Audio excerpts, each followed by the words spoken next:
Hey friends, welcome back to the channel. Now, I love reading, but even better than reading is talking to other readers about the books you've read. And even better than that is talking to the authors about the books you've just read that they wrote.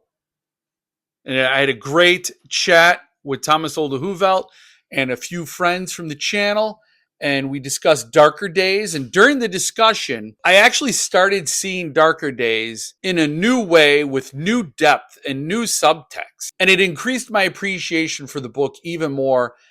And it was a book I already loved. So I would caution you not to watch this video if you haven't read Darker Days, because there will be spoilers ahead. But once you've read the book, come back here and watch the discussion, because this is a great place to go a little bit deeper and a whole lot darker. But without further ado, I give you Darker Days. For once, I'm not talking to myself. It's time to go beyond the book and get over your shelf.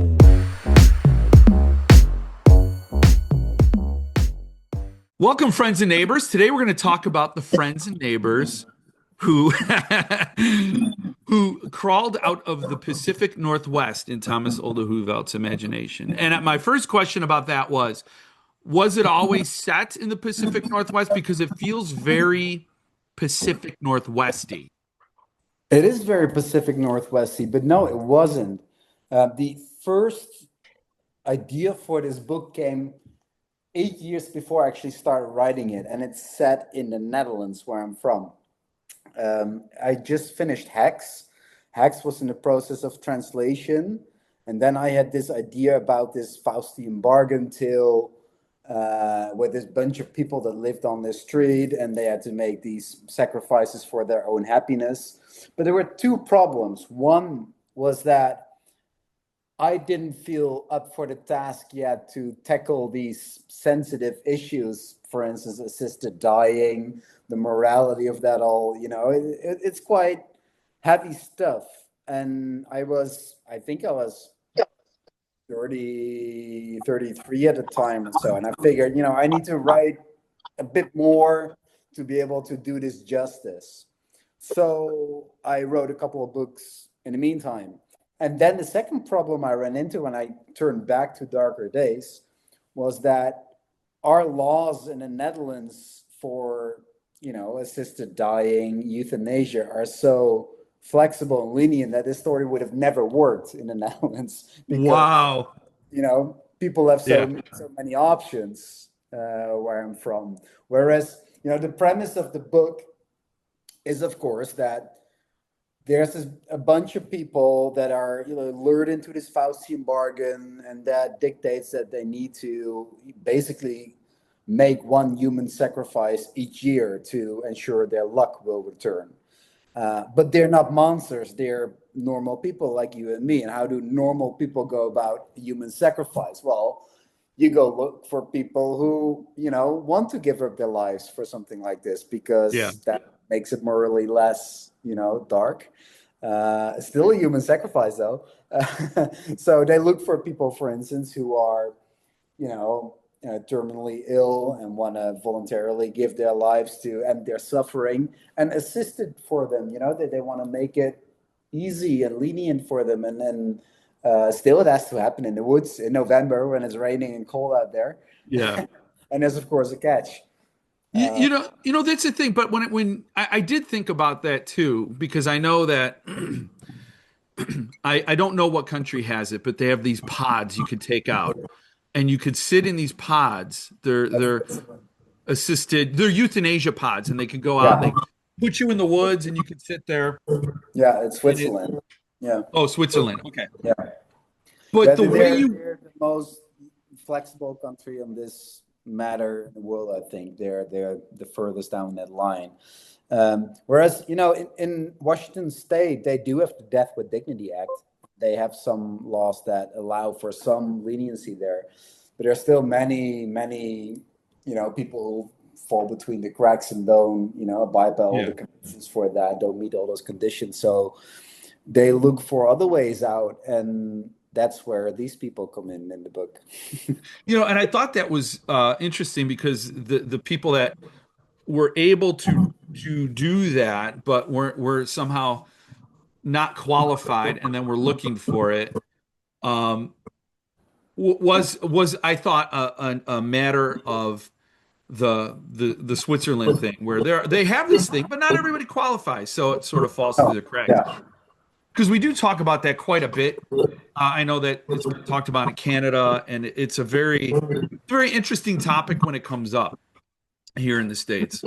Of course, and people have different opinions about it, and that makes sense. In this book, I never wanted to judge about where you stand on this matter. That's not up to me. You can form your own. Each reader can form their own opinion about it. But yeah, I mean, being Dutch, I'm very practical, right? In the Netherlands, we don't have a lot Yeah. of religion. We don't have a lot of superstition. We're very practical, down to earth people. So my take on you know archetypes of horror is that I want to twist them around in practical Dutch ways that you have never seen before.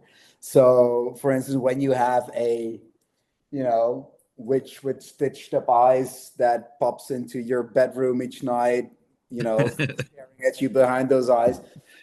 Dutch people would just throw a towel over and just go to bed, like we're I think that's what makes the book so great to me because you don't sort of form a judgment as the author, as the book itself doesn't form a judgment on what these people are doing. It's just showing that the string of events and what is the thing causing these people to do these things and what's the price they're willing to pay and how that could go on for a while, but yeah. eventually it'll hit some things. But what you were saying about the practical nature of it, I read the U.S.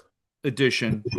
Yeah. Um, I also have the UK one, which I think the cover is better on the US edition. I've never been in that Spectacular, position. right? It's really good. I don't know. And yeah. And the one thing when Django's in the room talking to Pork Chop or pulled pork, what's Pulled pork, yeah. he's he's talking to him, and then and pulled pork goes into that speech and talks about the time of rot, and he starts to like sort of get into this cliche sort of terrible gothic speech, and Django's just like, yeah, whatever, and he just like walks away from him like this is the Yeah, unnecessary you want part to of have horror. nothing of it. No, no. So I thought that practicality came through. My challenge in this book was, how can I make the reader step by step accept what these people are doing, whilst these people fall deeper and deeper and deeper down that spiral of darkness that they're on. And what I love is that, you know, my hope is that readers started caring for these people, especially the family that we follow, because they're most of them, especially in the family of point of view characters, mom, dad, and two children, they're generally good people. They make a lot of bad mistakes, but they're generally Hmm.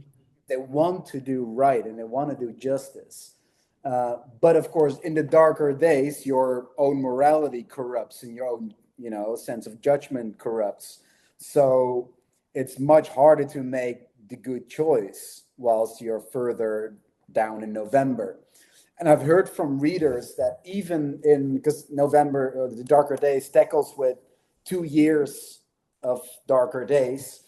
And even in the second year, when the dad, and I won't spoil it for people who haven't read it, but makes a terrible mistake right at the onset of the Darker Days. We know it's coming and it's completely stupid what he does, but people still understand him and also the actions that he pursues on then, because we kind of fallen in love with his family. And even though in your seat when you're reading his book, you would say, it's so stupid, I would never make that choice. When push Uh-huh. shove, you just don't know what you would do. And that makes it creepy, I think. So when you said we've all fallen in love with this family, we love what happens, and we do in a lot of ways. We go out on the limb with them. Did you have the ending in mind when you started the book, because to me that's like the price is far more. The price for everything is Yeah. everything. Oh And yeah. did you have that in mind when you started out? Did you plot it out? I did not. What I what I had in mind was how that first cycle of Darker Days would end. It ends with probably the darkest scene I've ever written, Yes. where the sacrifices keep failing, and on the cusp of the Darker Days, when everything will go to hell if they don't find their sacrifice, they do find someone who wants to end their lives, but it turns out to be like a boy age 16 who wants to end his own life. So it's horrible what happens after that. But that I knew. After that, I had no idea what Wow. to do, because if the Darker Days had ended so darkly and so badly this time, how on earth could I make it worse on the second cycle, right? So I Yeah, want, you found a way. but I needed to do something completely different. So I turned it on its head right from the onset of the Darker Days in the second year. And then the ending, it's always when people come to my signings, I always ask them, did you see it coming? What happened there? And most people, almost nobody did saw it coming. But neither did I, you know. It was so, if you read back, it's everywhere. It's from the beginning of the book. It was supposed to be like this. Did you go back and change the stuff No, after you had the ending? No. Okay. not the important stuff. I mean, you added little bits, but Yeah. not the big stuff. You know, Stephen King has this quote where he says that stories are like fossils in the ground that you only need to excavate. They're already there. Hmm. Sometimes it feels like that because things fall into place so perfectly. Uh, Hmm. this time that happened. Of course, the fact that the mom couldn't get any children, the fact that it was unclear how these children came to be, Kayla's destination was, supposed to be what it was. I just didn't see it. Whether or not you intended to do it or I don't know. I'm sure it's a pretty universal human vibe, but you tapped into the populist rage that I think we've seen a lot, at least in the States. I'm sure it's around the world. France is probably really overflowing with it. But the idea that these people got what they got and they don't deserve it. They cheated the system. They went around the hard work ethic and they deserve what they get. Because by the end of the book, you have this person who was born into this affluent lifestyle and Yeah. is wrestling with it every step of the way. And then finally, it's her way of owning her own life and not being part of this sort of like brag that we don't have a caste system, but there are. And Oh yeah. and so is was that written into the story purposefully, or is it just something that organically grew in the darker days? I mean, again, it wasn't done with judgment, because I do feel, I wanted to write a book about the choices people make for their own happiness. And we all make sacrifices for our own happiness. Yeah. We all love, to have our food or our clothes as cheap as it gets. But we don't necessarily look at how it's then produced, or where it is produced, or under what circumstances. We Yeah. all would love to go on vacation, and if we can afford it, we fly around the world. But we also know that it's wrecking the planet when we do that. So we all Hmm. make bigger and smaller sacrifices for our own happiness, and so do I. And I'm not judging that we do that. It's just Right. part of what life is. We can, of course, abide by certain moral standards to make our footprint as little as we can, or be as good as a person as can be. But I don't know if you do you know that show The Good Place? I never saw it. I had coworkers recommend It's recommend it's Ted Danson. Yeah. about an afterlife where people are judged by the um, basically the sum of their good and bad actions during life.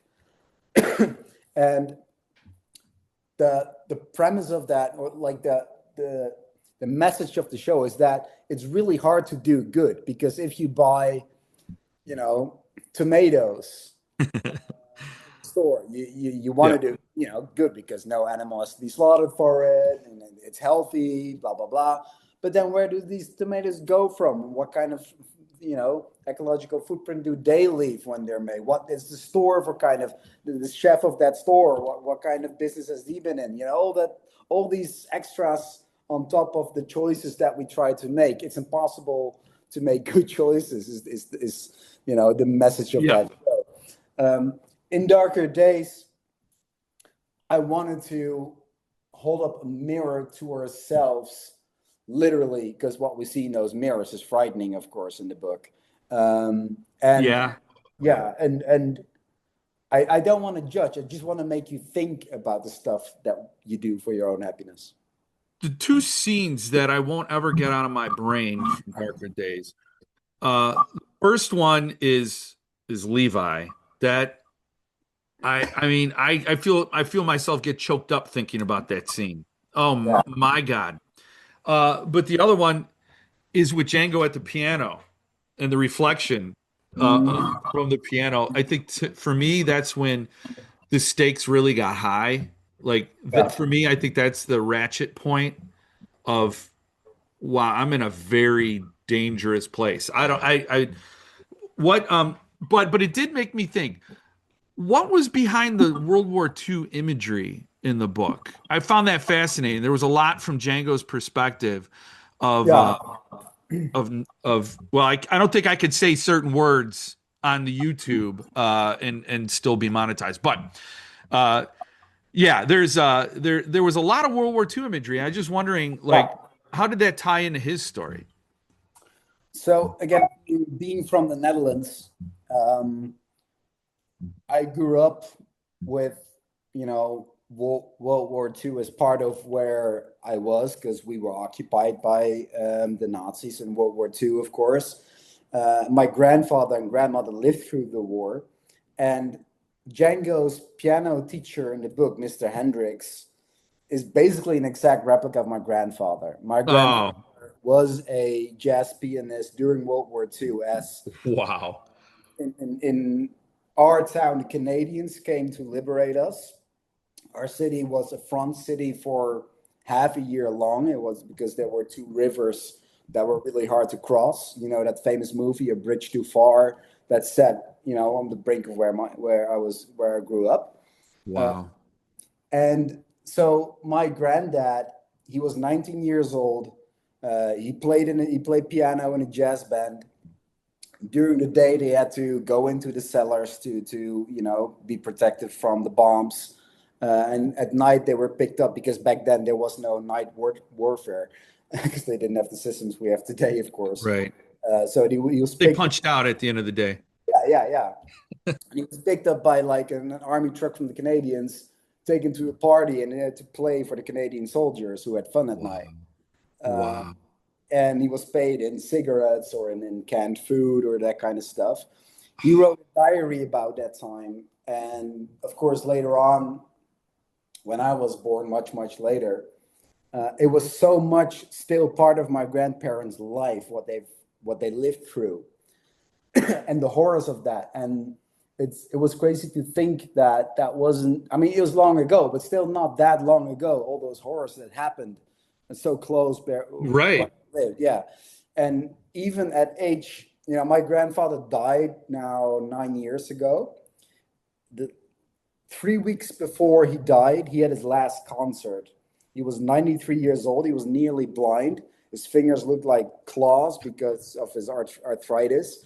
But Wow. behind the piano, and he would boogie, and he played at 40s jazz. It's really awesome. So That is that. Yeah, that is awesome. Obviously, I thought it felt like there was a major connection to the story with that. It was. And so I thought it would be interesting if you have this kid who hears all these stories from what happened in the war firsthand from this old man who tells him all these stories. But then, of course, during the darker days, everything that fascinates you or that is your hobby or Yeah. your passion or whatever, it turns against you. So with a subject like this, you get into really dark territory. So then there's that scene, of course, where he and his neighbor's kids they play outside. They reenact certain scenes from. Yeah. Um, and what I find fascinating is that I've heard from especially a lot of American readers that they were shocked by the things these kids are saying during that scene. And it's true, it is pretty harsh what they're saying. It's really harsh what they're saying. It's really dark, especially the juxtaposition of their innocence and then the stuff that comes out of their mouth. It's playful, but it's still it's horrible. But then I'm like, if I compare that to what Dutch readers reacted to, was that they all the time they had this loaded gun in their hands, where and Yeah. they put it, into the mouth of a little girl. They put it, against their own Yeah. temple. That is for me, for a lot of European readers, a really creepy part. So That's funny. So the European readers don't like the loaded gun in the children's hands, no, and the Americans are like, watch what you say to each other. yeah, exactly. That's hilarious. I mean, I think that's really amazing how you do get these perspectives, having your work translated, and all around the world. And you did mention that on your newsletter, how you connect with these people. The Taiwanese girl observed how being cursed by a witch isn't that different from how she felt people in her society are cursed by their mobile devices. I mean, I'm sorry, that's a worldwide plague.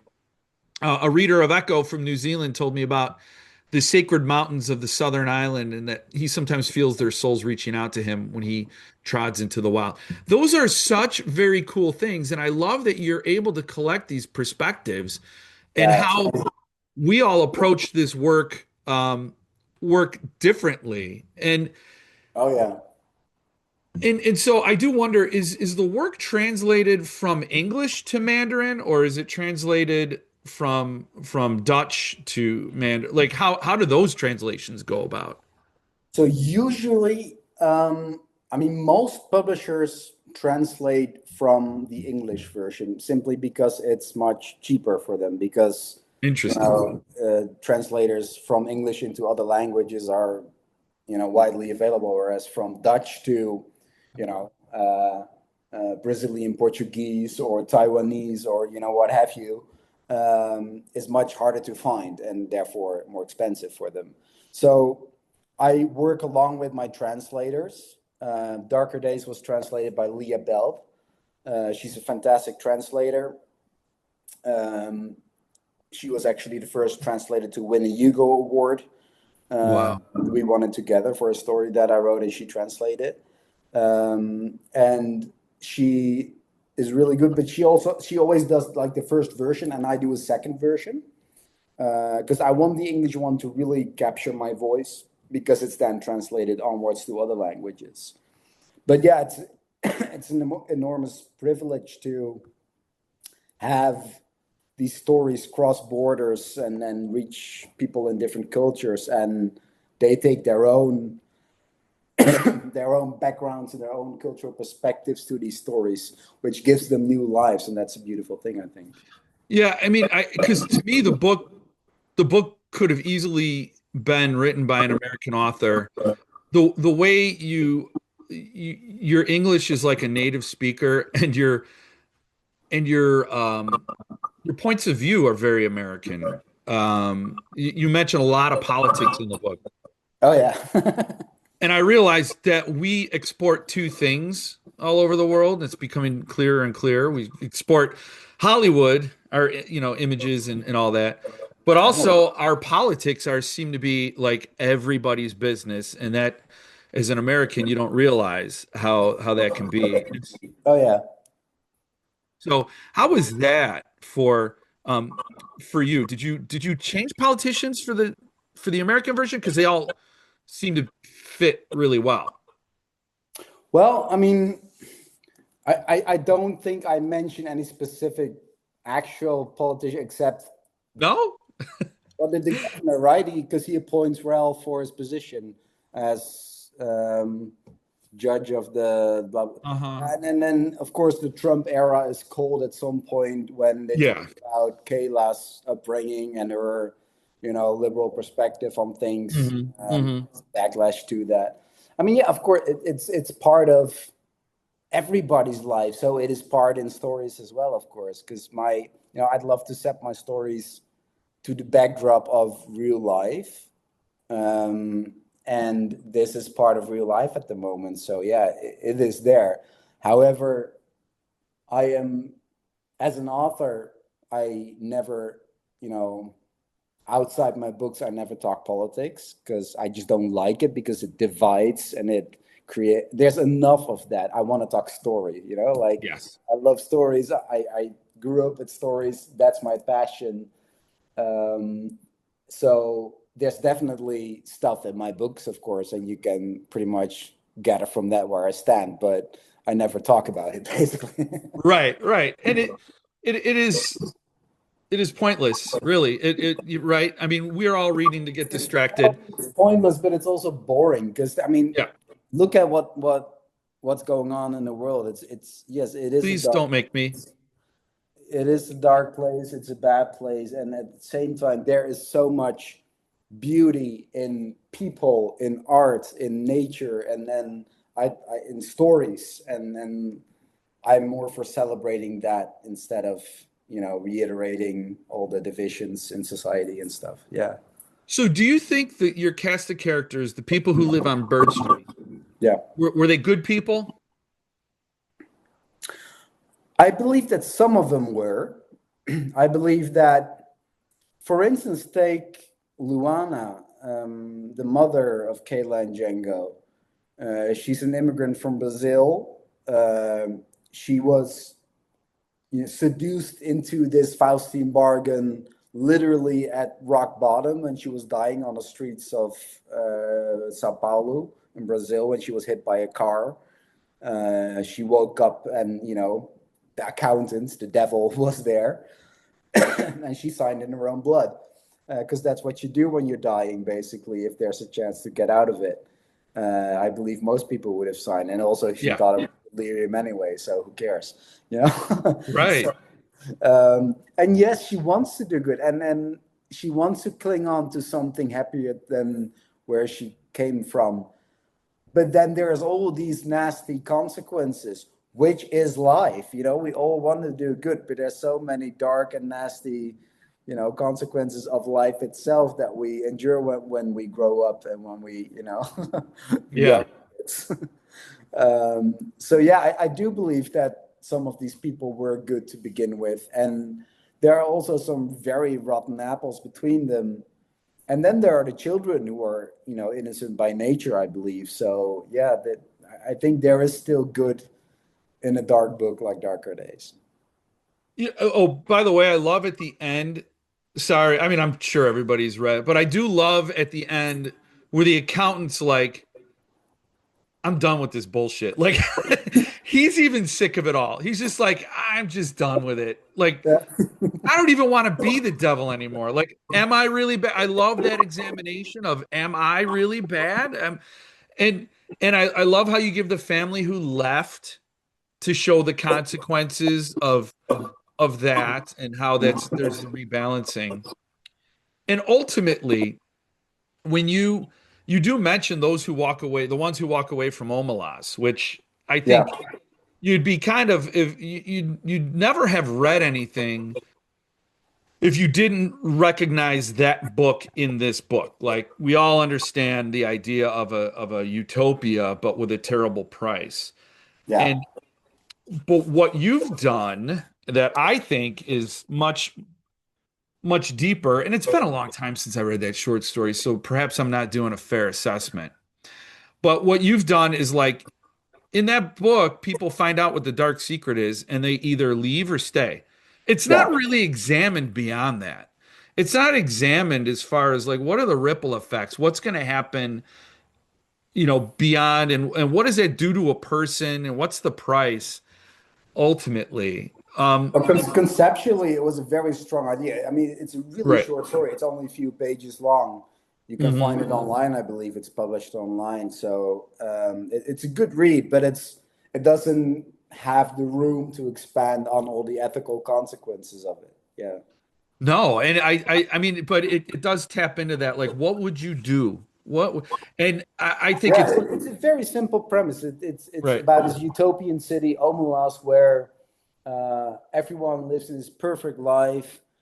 And when people turn 18, they get to see the cause of that, which is that in the dungeons of the city, there's one child captured. He's being kept there in filth and being tortured and stuff. And it's by the grace of that child that they all live in happiness forever. And you get the choice: do you walk or do you leave, or do you stay? And yeah, most people stay. Yeah, isn't it? I think that's the most chilling part of the story is Oh that yeah, definitely. Yeah. most people stay. And but this question could either be a failure of reading comprehension on my part, um, or memory. Maybe you have it in there and I just forgot. But is the accountant from the area? Is the accountant from the woods? Or Well, they don't really know, right? okay. What I wanted to, you know, again, being from the Netherlands, which is a very secular country, I wanted to write a Faustian bargain story without an actual Christian devil in it. Hmm. It's a devil figure, but not the Christian devil. At some point, Ralph and a couple of the other characters, I think it's when they explain the whole situation to Kayla, his daughter, they say that they don't really know what the origin of the accountant is. Maybe it was the blueprint for the Christian devil. Maybe it's older than that. Maybe it's not. They just don't know. But the book and the ending of the book kind of suggests that this is cyclic. That this is it ends, Hmm. continues with a new iteration of the accountant. But we never really know, and I like the mystery of that better. I do too. Because the whole idea is to get to have the ambiguity where nothing is clear cut. That's why I asked, do you think they're good or bad?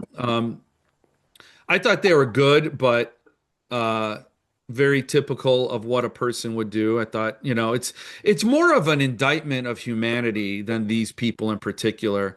I think anybody who's laying bloody on a street and has a chance to continue would take it. So, Sure, but yeah. then there's also these side characters. There's like the McKinley brothers, who are two complete assholes, basically. Yes. Yeah. They're well, they, they were kind of modeled to the two sons of a certain person we all know about. Hmm. Yeah. Um, Yeah. and Yeah. these entitled rich kids, basically, that make a lot of money on in dirty ways, and they don't think of the morality ethics of it. um, so there's little good in that, I believe. Then there's someone like Elizabeth, who is one of the neighbors as well, who seems to be this really loving, caring woman. Oh, During the darker days, her mask falls off, and yeah. especially that scene when they take the boy into the woods, that is frightening. What she does and what What, happens to her, and what was yeah, the hardest scene to write? I think that had to be it. What was the hardest scene? that one definitely.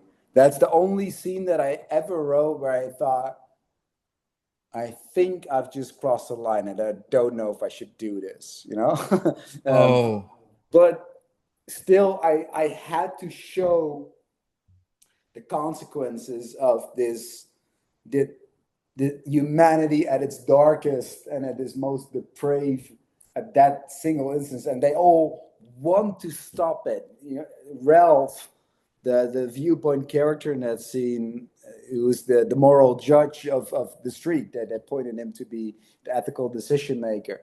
He wants to stop it, but he cannot do it because he fears if he stops it, his own daughter will probably, die first because, she's in a really bad state, and then it will only get worse and it will spread like this ink blot of pure darkness.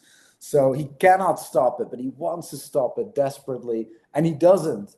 And then there's a moment when it actually happens where, the flashlight flashes up and we see his face for a split second. And yeah, I needed to show what it looked like for it to really sink in. And I still had a hard time writing it, though.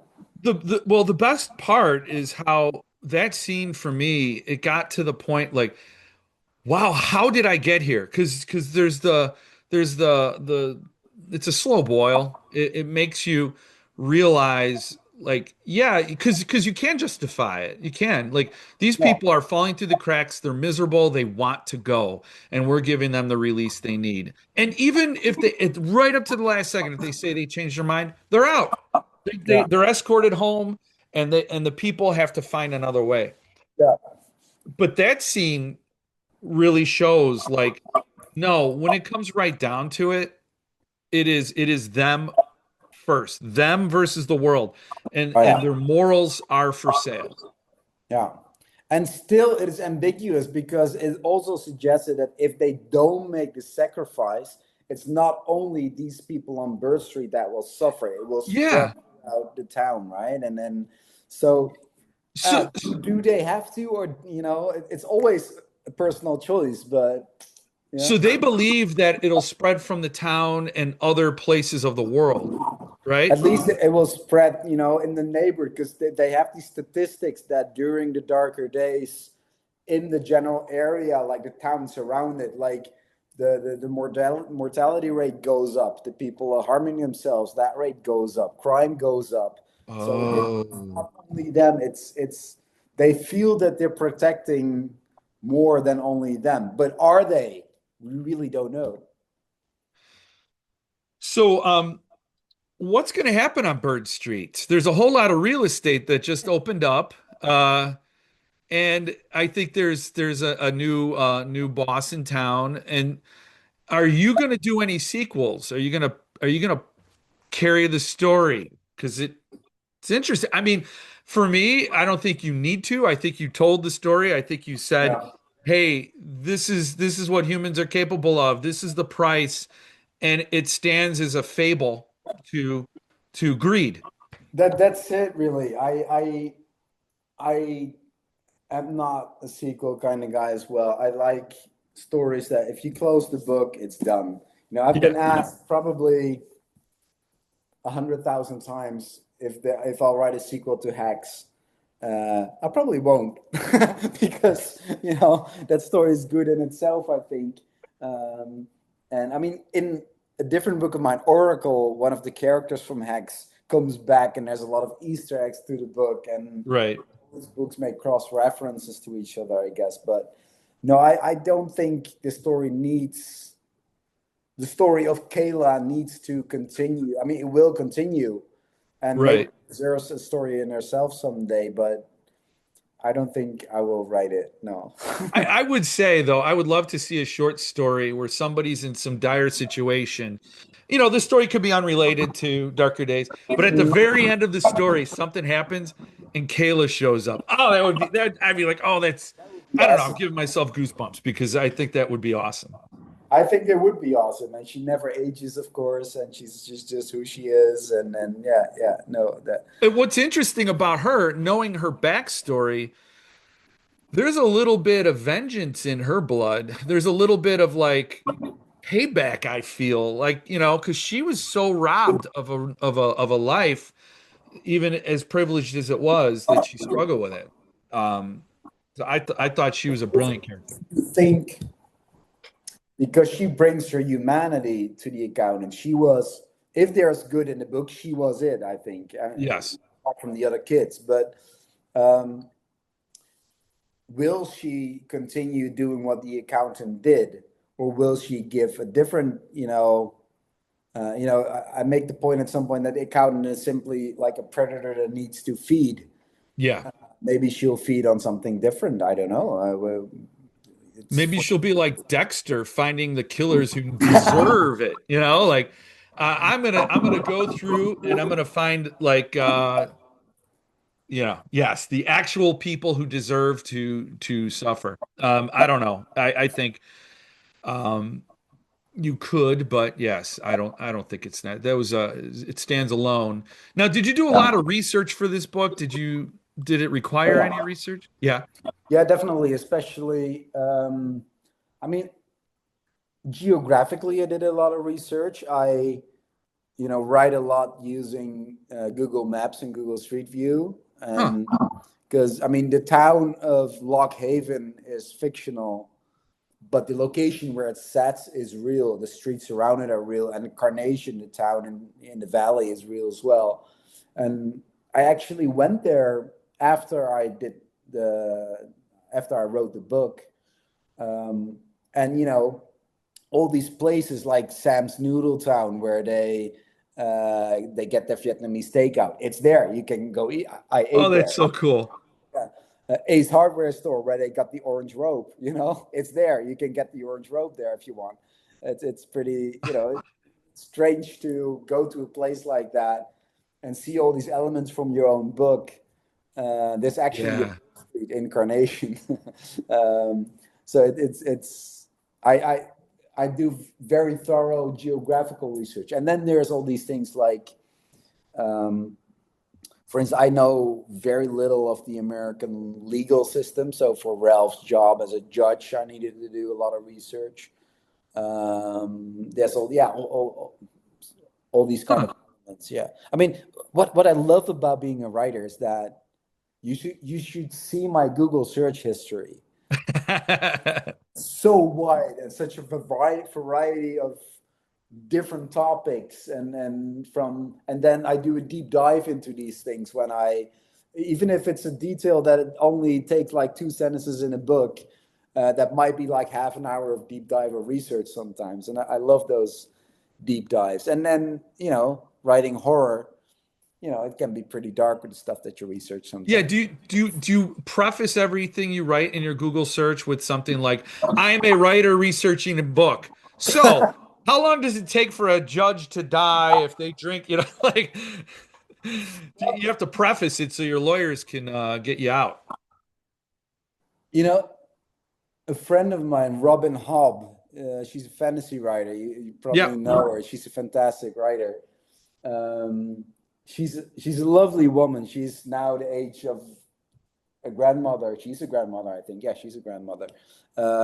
She told me that every time she was at a security checkpoint at airports in the US, she was stopped and taken out of the line and interrogated, questioned, her bags were searched, etc. And at some point she started asking, why do you keep doing this to me all the time? Because she's not the typical Right. the typical ICE victim, if you want to, Exactly. And then she found out, and because someone told her, yeah, I mean, we found a lot of assassin money and contract in your emails. Oh my gosh. Because there's Assassin's Apprentice. Yeah. Exactly. Wow. That's all it takes? And how did they get that information out of her emails? What are they? That's creepy. So now she always takes a copy of her own book with her when she flies. Oh, that's funny. That's funny. Did she probably has to sign it and give it to them, as a little bribe. Wow. So I did notice that Mike Flanagan blurred the book, of course. Mike Flanagan, who does a lot of great stuff. That guy, he does. I loved Haunting of Hill House. Again, I'm just a jackass, but at the end of that TV series, I got choked up because the line they tweaked it. The line was like, "And whatever walks there walks alone." and she Mike tweaked it to say, and whatever walks there walks together, or something like that. I don't know, I'm butchering it, Yeah. but I thought what he does is brilliant. But so he blurbed your book, so I went to his website, and he said, somebody asked, who are you reading now, and he said, I'm currently obsessed with Thomas Olde Heuvelt. Check out Hex and Echo, and I can't wait to read his new book, November. So I gotta say, when are we getting a Flanagan adaptation? That would be awesome, right? That's a non-committal answer, Thomas. I I think. know. I know. Mike is a good friend, and I know he admires the work. I visited him a couple times last summer. I was in Vancouver on set for Carrie. He's doing the Carrie. Ooh. I was actually there when they shot the prom. Oh wow, it's so Flames. cool. And actually, I have a little cameo during prom. No. Yeah, I cannot talk about what it is like, but I have a little cameo at prom. I'm chaperone, so um, Uh, it's awesome. So he's loving your work, and you're on set with him. I mean, there's gonna be a Hex miniseries. There's gonna be a Darker Days miniseries. there's gonna be something. I cannot say yet. I think what it is, but we're working on something. Yes. Oh, that would be. I mean, because when he said that, I already knew he had great taste. But when he's like, I'm currently obsessed with these works, Hex and Echo, fantastic books. Hex and Echo. I have to confess to you, I didn't read Oracle. I don't know why. I don't know why I didn't read it. I own 2 copies, haven't read it. I got stacks of books that will crush me, and that's probably how I'm going to die. But Hex and Echo are both brilliant. Darker Days is brilliant. So yeah, I'm going to read Oracle Thank probably you in so 5 much. I years. appreciate it. Oh, no doubt. I think it's for me. There's a balance of there are some authors who are good at characterization. Some write with beautiful language. Um, some are really fast page turners that know exactly the things that make you want to keep learning. And I think Darker Days and all your books so far have had all of that. And for me, that's rare. So to get that combination, Can I ask you a question? yeah. Because I'm not a native speaker of English, of course. I do work hard on those translations. But how do they actually read? Since you've read a couple of them, do they read like natural American fiction? Yeah. Oh, absolutely. Well, there's American English, and then there's British English, and there there are things about the language that necessarily don't that transcend borders of countries and all that. So, Yeah. um, so I don't I would probably say it feels more like um, British or England English, British UK English, because I think there's more respect for the language. Other Hmm. than authors in the United States, like Philip Fracassi is amazing.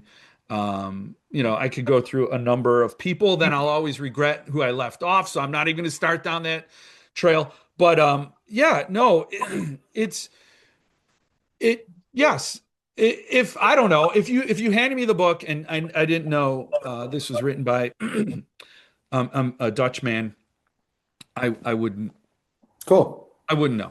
No. No, awesome. We can open it up if anybody else has questions about Darker Days, about Yeah, Mike or anything you'd Flanagan, like to ask, basically. or about his writing. Feel free. You could do the hand raise thing if you'd like, or not. It's okay. It's all cool. I just feel like we've stolen some of his life. We've taken an hour of his Oh, no life. worries, no worries. I'm here. So, but yeah, I think have you gotten a lot of feedback about your translations? Yeah, I mean, most of it really good. I mean, Yeah. people don't seem to necessarily notice that they're translated or Right. written. No, yeah. So, I mean, in the Netherlands, I mean, of course, we have Dutch authors, but a lot of fiction is translated from other languages into Dutch. So a lot of books that you buy in a bookstore are by nature translations, and therefore we're kind of used to it, and you don't notice it if it's done well. So that's how I take it the other way as well, I guess. Yeah. I will say, the only other author that jumps off in my memory is John Avita Lindqvist. Yeah. Who, The right. I'm probably butchering his name, but there was something about Let the Right One In that felt it felt there's a distance there. Not to It's a brilliant book. It's a great book, and I have his other work that I haven't read, handling handling the undead, Yeah. and some other titles. But so there did feel a distance there. Lance, you came off mute. Are you gonna? Yeah, sorry, I was gonna say, yeah, I was amazed. I didn't realize the book was translated. Like I've read a few other authors, like one I can remember, Umberto Eco. I'm Yeah. ordering his last name, but I In the read name of Rose. Foucault's Pendulum, and you could tell that was translated. This one, it No. was very well written. You could not tell it was translated. I was amazed. I was going to ask you, how do you make sure that do you look through it afterward to see if the translation is what you intended? Because you speak Yeah. English very well for. I appreciate it. No, yeah. So in the case of Darker Days, I was handed like a first version translation by Leah, and then I did a second version. So I did a rewrite of the translation. And that's why I put stuff into my own words. Translators always want to honor the original, whereas I always want to give them an axe and say, have at it and chop at it, just chop away. But they always want to be careful to, contain what it was. Whereas I then try to freely, Dutch is a language that uses more words than English, for instance. So you want to cut down a translation by at least 10 or 15% from Dutch to English. Because English is directer than Dutch. That's simply the nature of the language. So you want to add that, and you want to do the vernacular, the idiomatic speech, and so yeah, it's.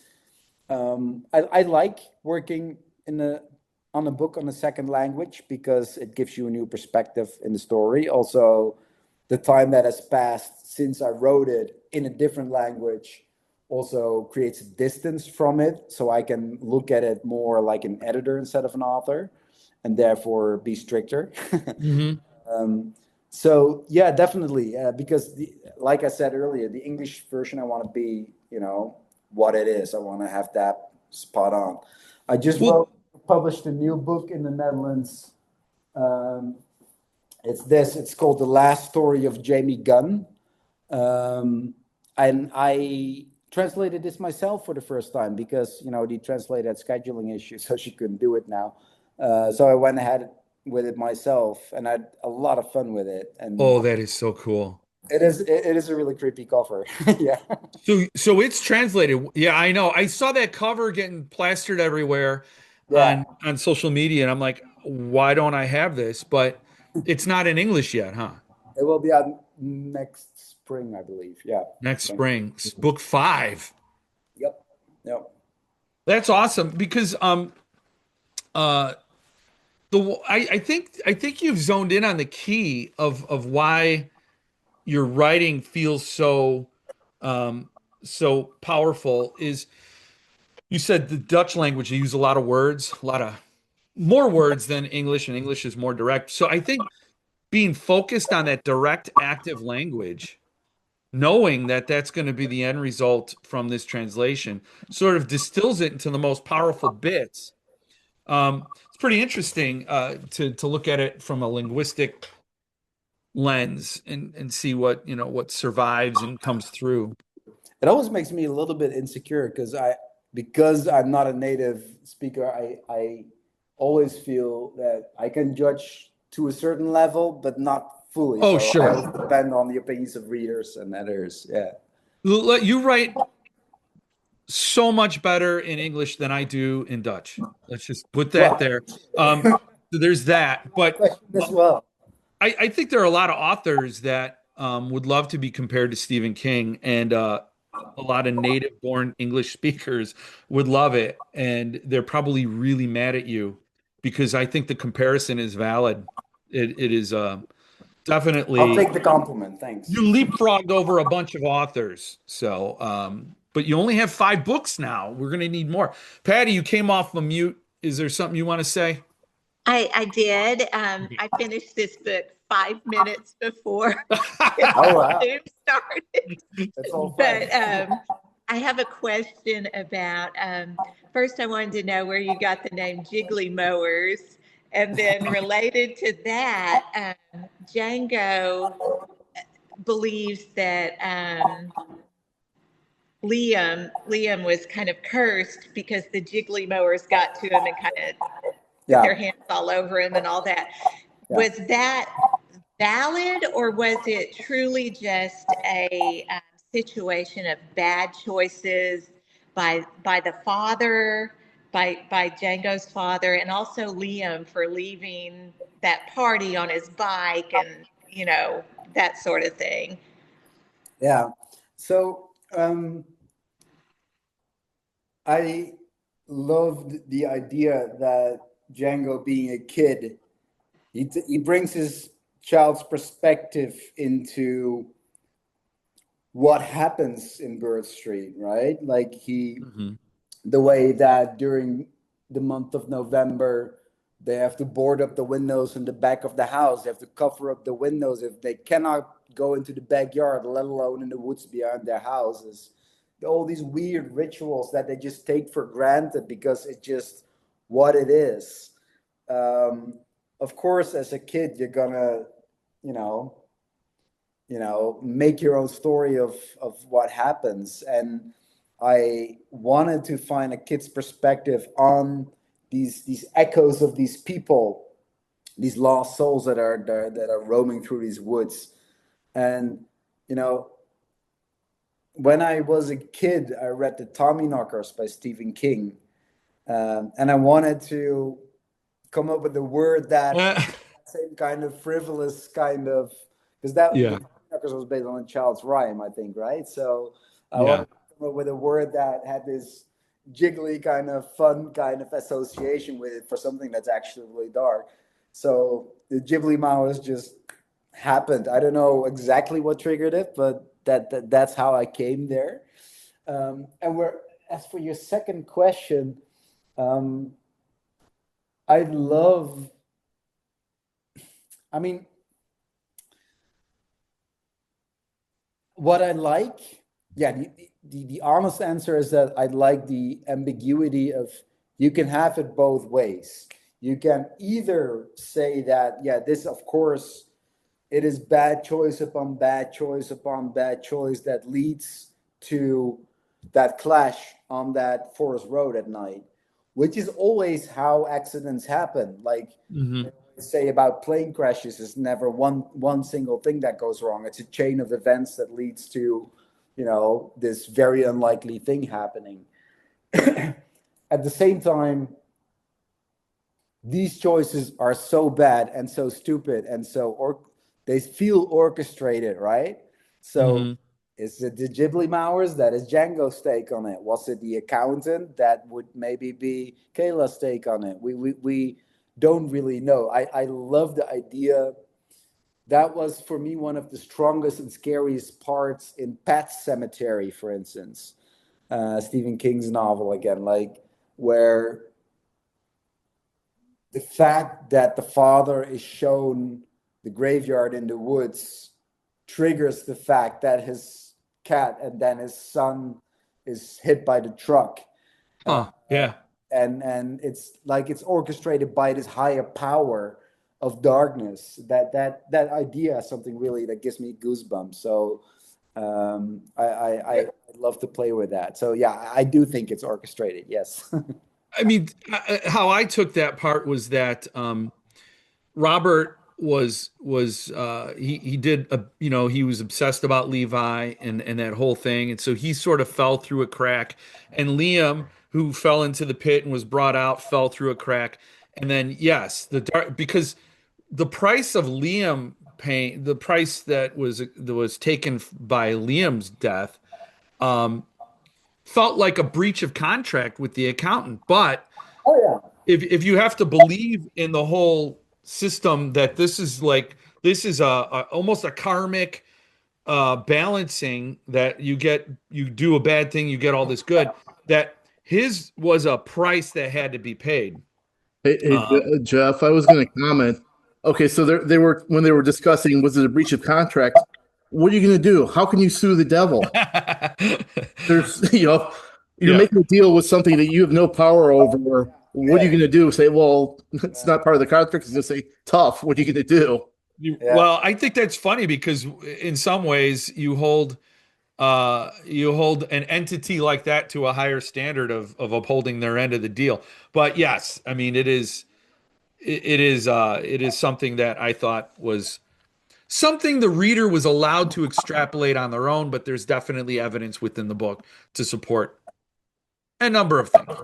Yeah. And Jim, I you did wanted notice. to chip in? Oh, Jim. Oh, yeah, I do have a kind of an observation and a question.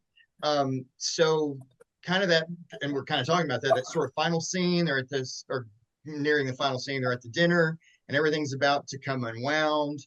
And I don't remember which character it was, but they're kind of rehashing everything. They can't find Liam and so forth. And somebody, says, but we deserve happiness. And I like had a reaction to that. Like, I mean, I blurted out, like, are you effing kidding me? All the things that they did and all those circumstances leading up to it. Do you find people, tell you that they have that sort of reaction, especially to that scene? I mean, I have a hard time It with was this. supposed to happen back then, it was Yeah. Well, I have a hard time with this, people deserving things, right? Yeah. And I'm kind of like what Jeff said. They kind of deserved what they got, Oh, I agree. I totally agree. Yeah, that to me it was like very very satisfying, and I think Robert, his last redeeming thing was as he drank the thing and he realized the stuff was going to go down. He looked at his daughter, he says, "Way to go, girl, way to go." Like, to me that sort of redeemed some of him to me. Yeah. I mean, what I, even when Ralph hit the kid, and after all his stupid choices of taking the car where he's clearly drunk, and then that you've made this terrible mistake, and that if you're gonna do the right thing, your family's gonna pay. Ralph lived with the idea that his younger brother or his older brother, I can't remember, I think it was the older brother, ended his own life because he was also, diagnosed with bipolar disorder. When he found out about what happened during the darker days, he ended his own life. He's afraid that his daughter will go the same way. Now, only bad luck will happen for the next 30 days. You know that. If you go out to the police now with what you've done, it will be bad. Whatever way, even doing the right thing, therefore, will have bad consequences. So in a flash, you can follow his reasoning. Okay, we cannot let this come out. So he puts the boy in the trunk, drives home, makes it his wife's problem, basically. Yeah. They together decide, you stupid imbecile, you've done this. We have no other way than to take him into the woods. And then I love that, because by then, of course, he's basically gone mad, right? Because of the situation and the stresses put upon him. And then as he takes the boy into the woods at night, he remembers the last time he was there when Levi was buried into the woods, of course. And he feels that he has to close. He can't remember if he closed his eyes. So you have to open the grave and then, you know, put Liam in there too. So it's pretty dark. Yeah. Yeah, that it is the darkest. I mean and I think that's part of the thing where you feel like when the scene with Levi, you're like, how did I get here? As a reader, you start to feel complicit. You feel like you've accepted the character's rationalizations all the way up to this point. Then that happens, and you realize these people can spin it however they want. They're still going to do what they want for themselves. And the kids start to feel in danger. I thought that was interesting because I thought maybe the kids were clued in. Was it Django who was really raising the alarm that they were going to come up and kill them when they were up in the room? Somebody was like really worried about it. I thought, is that possible that the parents would like take out their own kids? But at that point, you're thinking anything's possible. Anything's possible. Yeah. Except the ending. I love that when they were locked up in the library room and they wanted to look for a way out, they found this. Oh, What's it called? This little lift. dumbwaiter. Yeah, dumbwaiter. Yeah. And then they put the little girl in there. She just disappears. She just doesn't come back. Brutal. That was awful. That was like, yeah. And these things so casually happen. Not casually. That's wrong. But these things just. But she kind of did casually happen. Because then later on, the accountant says, "Yeah, she's one of the kids. She unfortunately fell by the wayside, but the others are fine. The others are safe." So yeah, what happens to the kids? Where do they go? Well, if we are to believe the deal that Kayla made with the accountant, then they're free to go, right? But where do they occupy those houses? Do they enter into a new bargain? I don't think so. No, they're kids, so they'll probably be, put in foster homes and have different outcomes, and hopefully, I hope Django got a good destination. I really, and I think Kayla being this entity that she turned into now, I think she'll see through for Django. Yeah. I think her love for Django was so great. I hope he'll turn out right. And in some ways, that's actually why that's the perfect ending, because you could say that all along these people were sacrificing other people for their own greed. And at the end, Kayla sacrifices herself by taking on this role for her brother, for actually someone else. So as far as a rebalance of the universe, I think that was a perfect one. That's a good take, I think. Yeah, I like that. So are there any more questions? Anybody left on the table? I had one question, because I kind of looked at your biography because you had your website. I saw that when you were younger, your uncle read you Dracula. I thought it was really cool to have an uncle like that. Both my parents were only children, so my exposure to horror was more monster movies, and then I read books later. And my one question would be, what book scared you the most when you were young? Was there anything that really scared you, or? Oh yeah. Let me tell you a story about my uncle quickly before I answer your question. My father died when I was 3 years old. And so death was part of my life back then. And I was way too young to really understand. I mean, I understood it, but you don't really understand when you're 3, of course, and when you're 4. And so I imagined death living up in our attic. And it was this dark place, and it could come out there and grab me too if it wanted, or grab my sister or my mom. And my uncle sensed that I was terrified of death, and at the same time I was fascinated by it, because the stuff that you're scared of also fascinates you when you're a child. So he started telling me stories where kids would meet death or would meet monsters, and they would actually beat it. Oh wow. So it's through his storytelling that I learned how to deal with my own demons.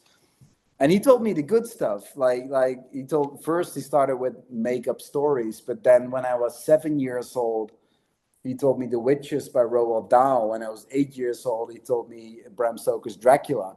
And he didn't do any censored version of it. He went all the way, the whole sequence of Jonathan Harker going to the castle and then on the meter, the ship, and then all those. Oh, it was terrifying. And I had nightmares, but I also loved my uncle for it because he really inspired me to tell stories of my own, because that was the remedy against my own fears. Write stories about the fears, about the monsters. So that's what I started doing when I was young. All that comes back in this new book, the last story of Jamie Gunn. It's very autobiographical. So that I'll expand on it next time, basically. But the stories that I was really afraid of, the first one was The Witches, but it's the Roald Dahl children's novel. It's about a boy and his grandmother that basically accidentally get into touch with a whole bunch of witches that want to basically kill children. It's terrifying. And these witches, they look like normal women in the book, except that they wear gloves because they have claws. So when my uncle told me this story, it was winter in Amsterdam, and wearing gloves all around. So I trusted no women anymore. So, That's funny. I literally screamed my mom awake for like 6 months. So, yeah, that terrified me. I hated vampires because of Dracula, and I saw vampires in my own neighborhood around me. And then the first novel, I read Dracula then, and I read Mary Shelley's Frankenstein when I was 10, I think. But then the first modern horror novel that I read was Pet Sematary. I was 11 years old, and it had a huge impact because, I would have done the same thing if I had the chance to bring my dad back from the dead. Oh, wow. Whatever consequences it would entail, I would have done it as well. So that book hit home. And it terrified me, and I loved it, and I wanted to do nothing else anymore. Well, that's all proof to me that what I've always known, and that horror is therapy. It is. Oh, I yeah. think it really gets you to grapple with some things that, while they're in a book or in a movie, are safe and distant, but also help you process the emotions. Definitely. Yeah. We face our own fears through it. So, yeah. So, well, thank you. It's definitely a good analogy for that. Very welcome. Well, thank you for joining us. I appreciate you sitting down to talk about this, and I am chomping at the bit to read Jamie Gunn, the next book, with even more teeth than he apparently has. I don't know. It's a lot of teeth. So when did you say that would be out? Spring 27. Spring 27. Who's the publisher? Who's gonna? So Harper is the one in the US, and Penguin in the UK. Yeah. When's your next Suntub coming out? I don't know. I would love to have a new Suntub, and they make spectacular editions. Any other limited editions? Any other publishers? Because I could go for other editions. I haven't heard any for the other book, so they're up for grabs basically. So yeah, no, I'd love to have more limited editions. Oh, that is so wrong. You definitely need other limited editions, but that's fine. We're gonna accept that for now. We'll get there. Yeah, especially when that Mike Flanagan series comes Exactly. out. That will probably give it a push. Yeah. That would totally. All right. Well, thank you so much. Thank you. Love Darker Days. Loved everything I've Thank read you for all your from insights in the books, every one of you. So we really appreciate it.